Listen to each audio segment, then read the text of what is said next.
கிருஷ்ணா, குதிரை பேர வழக்கில் ஜாமீன் கோரி மனு தாக்கல் செய்யப்பட்டிருக்கிறது. மேலும் காவல்துறை பதிலளிக்க சென்னை உயர்நீதிமன்றம் உத்தரவும் பிறப்பித்திருக்கிறது. விவரங்கள் என்ன?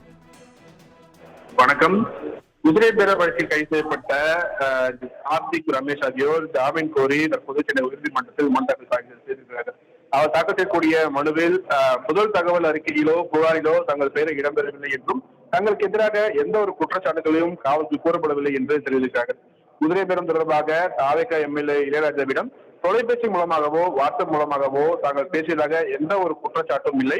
பின்னர் நடத்திய விசாரணையின் அடிப்படையில் தங்கள் பெயர் சேர்க்கப்பட்டுள்ளதாகவும் விசாரணைக்கு அழைத்து நோட்டீஸ் அனுப்பாமல் சட்ட விதிகளை பின்பற்றாமல் காவல்துறை தங்களை கைது செய்வதாக மனுவில் குறிப்பிட்டிருக்கிறார்கள். ஏற்கனவே தங்களின் வாக்குமூலங்கள் பதிவு செய்யப்பட்டு கைபேசியில் பதிவு செய்யப்பட்டுள்ள நிலையில் தங்களை காவல் வைக்க எந்த ஒரு அடிப்படையும் இல்லை என்பதால் தங்களுக்கு ஜாமீன் வழங்க வேண்டும் என்று மனுவில் கோரிக்கை வைத்திருக்கிறார்கள்.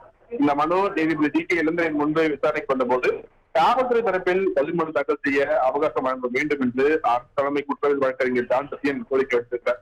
இந்த காவல்துறையின் இந்த கோரிக்கையை ஏற்றுக்கொண்ட நீதிபதி ஜி.கே. இளந்திரன் மனுவிற்கு வருகிற 27ஆம் தேதிக்குள் பதிலளிக்கும்படி காவல்துறைக்கு உத்தரவிட்டு வழக்கின் விசாரணையும் அன்றைய தினத்திற்கு தள்ளி வைத்திருக்கிறார்.